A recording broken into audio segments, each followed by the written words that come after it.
सात संगत जी प्रेम से कहना धन निरंकार जी। सात संगत जी दासी आशा करती है कि आप सब स्वस्थ होंगे।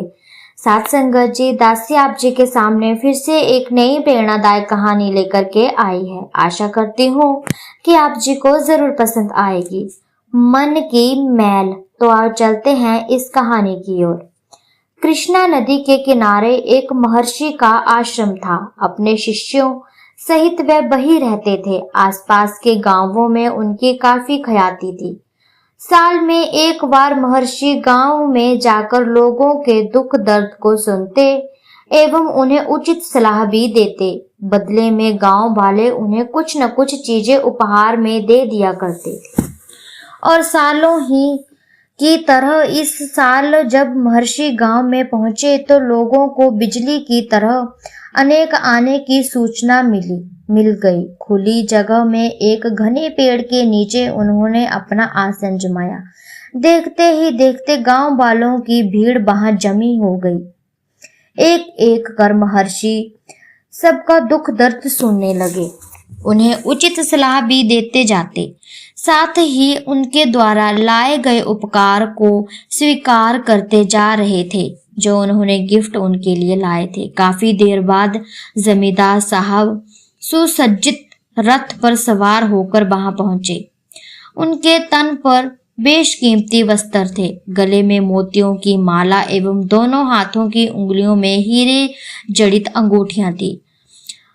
रथ से उतरकर महर्षि के करीब उन्होंने प्रणाम कर बोले, मेरे पास सभी कुछ है मगर मन अशांत रहता है, कुछ उपाय बताइए। जमींदार की क्रूरता और उसकी दृष्ट नियत से महर्षि भली भांति अवगत थे।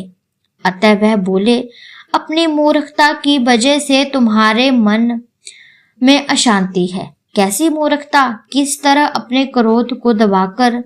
जमींदार ने महर्षि ने पूछा। महर्षि ने पास रखे एक नारियल को हाथ में लेकर कहा, अगर इसका बाहरी हिस्सा साफ सुथरा हो और अंदर का फल सड़ा हो तो इसका क्या मतलब है? कुछ नहीं, बाहरी हिस्सा तन है और अंदर का फल इसका मन।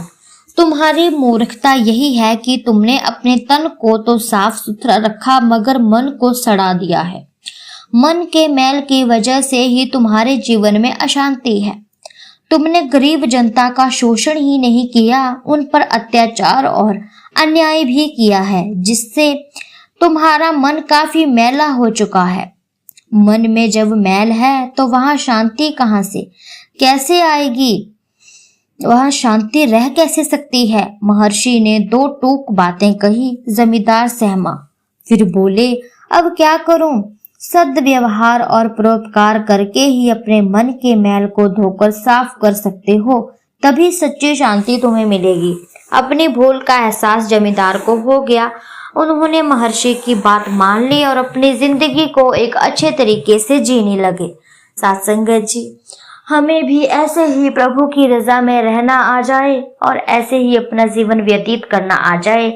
हम भी ऐसे कहीं इनकी गिनती में न हो कि हमारे भी ऊपर साफ सुथरा तन हो और अंदर मैल जमी हो। सात संगत जी, ऐसी ही छोटी छोटी प्रेरणादायक कहानी आप जी के सामने दासी लेकर के आती रहेगी। आप जी को कहानी अच्छी लगी हो तो चैनल को लाइक, शेयर, कमेंट और सब्सक्राइब जरूर कीजिएगा। सात संगत जी, तब के लिए धन निरंकार जी।